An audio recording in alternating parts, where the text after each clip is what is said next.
Le ministre nigérian des Affaires étrangères Godfrey Onyeama a expliqué lundi que la décision de suspendre Twitter dans son pays avait été prise par le président Muhammadu Buhari au nom des intérêts de paix et de sécurité du Nigeria. À l'issue d'une réunion à huis clos à Abuja avec les ambassadeurs et représentants des États-Unis, du Royaume-Uni, du Canada, d'Irlande et de l'Union européenne, il a confié à la presse que son gouvernement prônait une utilisation responsable des réseaux sociaux, ne déstabilisant pas la paix et l'unité du pays. Le gouvernement a annoncé vendredi dernier qu'il suspendait indéfiniment les opérations de Twitter dans le pays, 2 jours après que celui-ci a supprimé un tweet de Muhammadu Buhari mettant en garde des sécessionnistes régionaux contre toute attaque visant des sites gouvernementaux.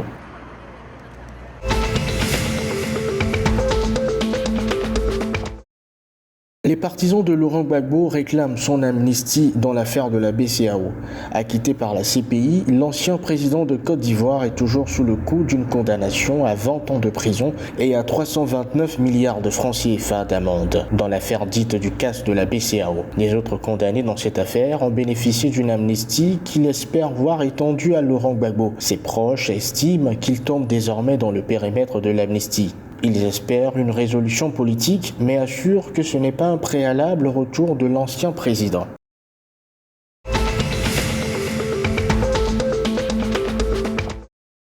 Le Mali a un nouveau Premier ministre depuis ce lundi 7 juin 2021.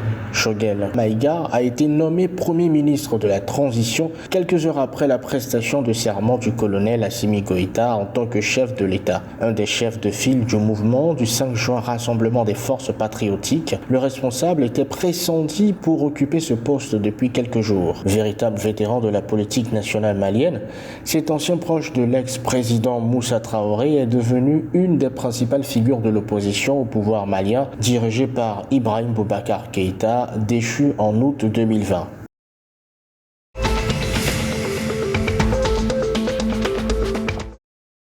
D'après les données du service d'information agricole CALO, les exportations africaines de la graine vers la Chine ont atteint plus de 400 000 tonnes sur la période allant d'octobre à avril. Ce volume représente 60% des achats chinois qui, dans l'ensemble, ont progressé de 47% sur la dite période en s'établissant à environ 675 917 tonnes.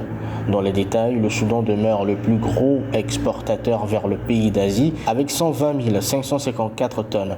Avec cette bonne performance à l'export, le continent africain confirme son statut de principal fournisseur de sésame pour un marché chinois en pleine croissance depuis une décennie. Pour rappel, l'Afrique compte pour environ 50% de la production mondiale de sésame.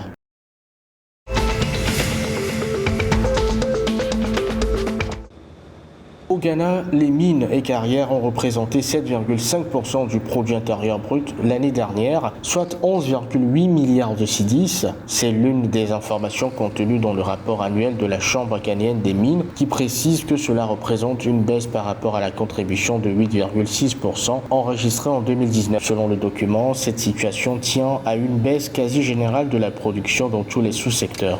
Ainsi, le pays a produit 4,2 millions d'onces en 2020, contre 4,58 millions l'année précédente, soit une baisse de 12,1% en glissement annuel, la plus forte depuis 2004.